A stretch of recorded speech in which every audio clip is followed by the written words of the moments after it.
Hello, oke sob semuanya. Tentunya kalian balik lagi di sini bersama gua Nunu dalam konten serunya sepak bola nasional. Oke.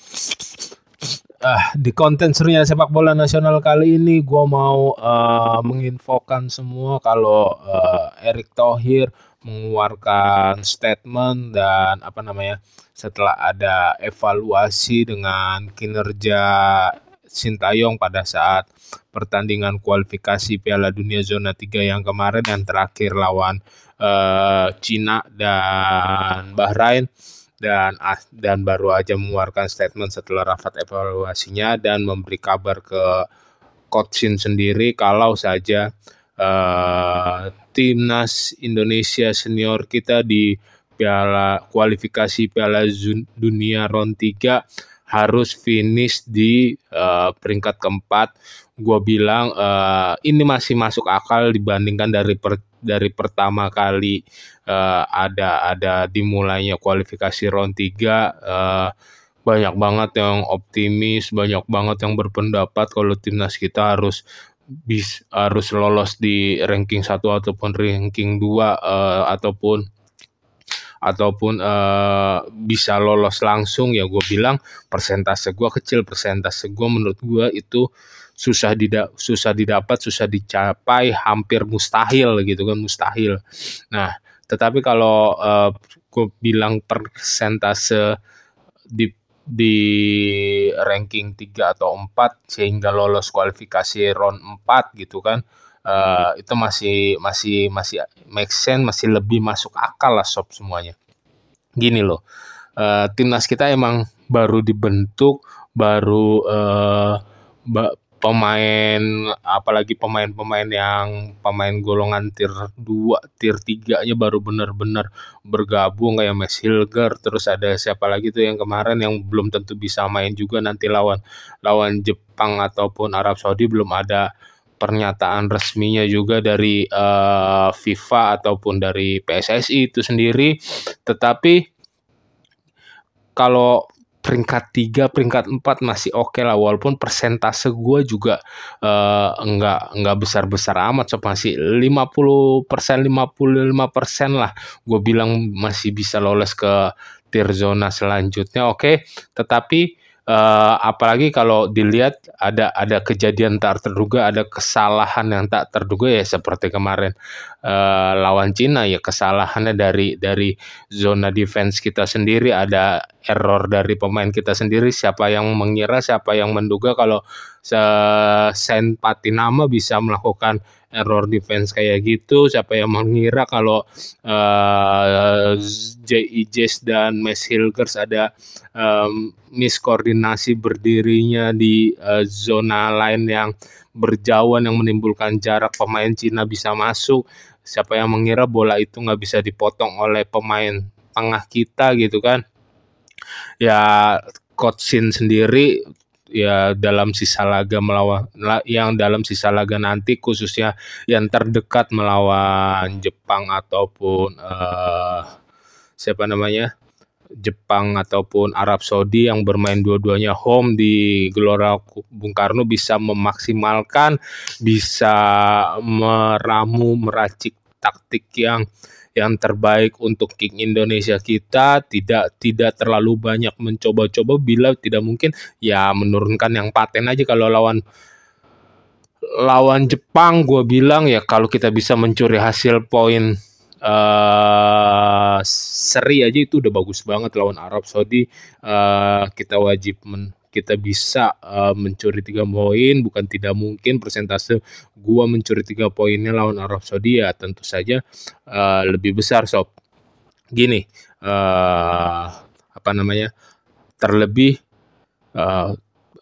tuntutan dari Erick Thohir ataupun kepada Coach Shin itu ya sah-sah aja sebagai ketum PSSI,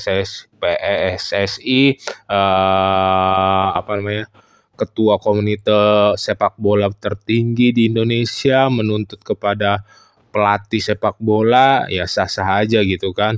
Ya bisa-bisa aja, dan semoga Coach Shin sendiri bisa lebih pelecut bisa lebih termotivasi atas tuntutan tersebut, sehingga ya kalau kesalahan error kemarin yang terjadi lawan Cina ya khususnya kan nih juga kita nggak bisa salahkan Sintayong sepenuhnya ya, sampai cuman dia kesalahannya ya murni terlalu banyak mencoba-coba, murni terlalu banyak bergonta-ganti pemain yang tidak seharusnya gitu kan. Nah, nanti lawan Jepang yang terlihat on fire, gue berharap kita bisa mencuri 1 poin aja, ataupun Jepang kan mengeluarkan statement pelatihnya kalau bilang kalau kita ada kemungkinan lolos bersama Jepang. Ya gue harap kayak kita udah pasti lolos, kita udah pasti juara grup, ya udahlah kasihlah gitu kan ke Indonesia, kita bisa mendulang poin lawan Jepang, mengasihlah 1 poin ataupun 3 poin itu bagus banget. Cuman itu hanya khayalan penikmat bola seperti gua aja sob, siapa tahu ada di pikiran khayalan kalian juga. Terus ya kalau Arab Saudi ini yang kita tahu kan dia baru pergantian kursi pelatih, Mancini dipecat, Mancini geser. Terus karena ya emang Arab Saudi di bawah Mancini ya bisa dilihat sob, nggak ada istimewanya sebagai tim besar Asia. Bener itu kata gue, mungkin kalian semua setuju sob. Terus yang datang yang masuk menggantikan kursi kepelatihan Arab Saudi Mancini itu namanya gue lupa, Hervé Renard, pelatih 56 tahun asal Prancis yang sebelumnya menukangi kursi kepelatihan Arab Saudi juga, terutama ketika di Piala Dunia dan sempat menghebohkan dunia dengan mengalahkan Argentina 2-1. Tetapi gua pengen merespon dengan berita ini juga, gua pengen merespon untuk kalian semua sob. Kalau di bawah Herve ini Arab Saudi juga lebih cenderung bagusnya ya bermain reaksi football aja, tetapi dalam membongkar pertahanan, dalam membongkar membuka celah pertahanan itu nggak biasa aja, nggak bagus juga gitu, nggak dibilang bagus banget ya kagak gitu. Lawan Argentina waktu dia menang 2-1 kan, kalau kalian ingat dia memanfaatkan posisi Argentina yang transisinya terlambat sehingga bisa langsung reaksi football, hanya sekali, 2 kali, 3 kali passing, 4 kali passing, bang, gol.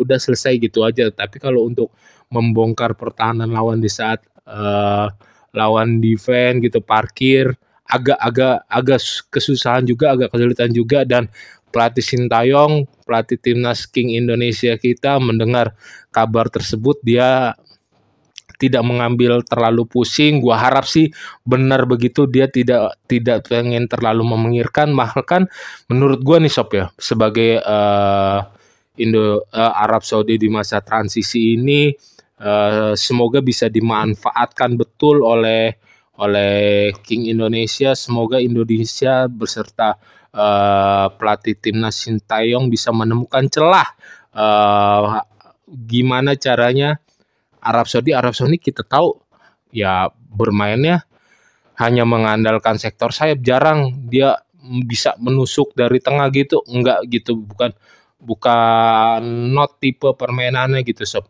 Jadi gue harap Sintayong bisa menemukan taktik ya. Sementara gelandang paling pinter di King Indonesia saat ini Tom Haye ya bisa turun langsung, bisa terjun langsung. Mungkin kalau lawan Jepang kita lebih fokus bertahan, Tom Haye-nya bisa sedikit dipinggirkan gitu kan, atau jangan terlalu diforsir atau gimana. Tetapi lawan Arab Saudi, peran Tom Haye benar-benar pasti bakal tipikal yang bakal sangat berpengaruh gitu.